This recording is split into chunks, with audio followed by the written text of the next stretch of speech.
এক বন, দুই বন্ধু নাকি শত্রু। শিয়াল আর বেজির স্বভাব একদম আলাদা। শিয়াল হলো ধূর্ত আর চালাক, আর বেজি হলো চটপটে আর সাহসী। এই দুই চরিত্রের এক মজার গল্প আমি আজকে তোমাদের শোনাবো। এক ঘন জঙ্গলের ধারে এক বিশাল আম গাছ ছিল। সেই গাছের নিচে গর্তে থাকতো একটা বেজি, আর পাশের ঝোপে আস্তানা গেড়েছিল এক ধূর্ত শিয়াল। শিয়াল সব সময় নিজেকে বনের সবচেয়ে বুদ্ধিমান প্রাণী ভাবত। সে একদিন বেজিকে বলল, ও হে বেজি ভাই, তুমি তো সারাদিন ছোট ছোট পোকা ধরে খাও, চলো আজ নদীর ওপারে যাই।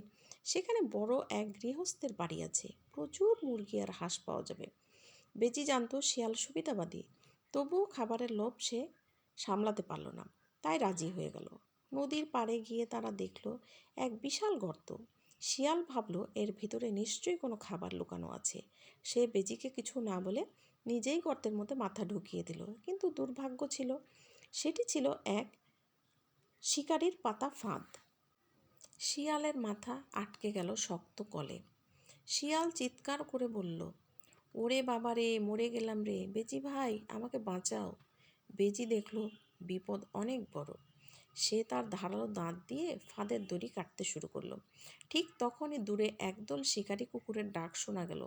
বেজি ভয় না পেয়ে দ্রুত দড়িটা কেটে ফেলল।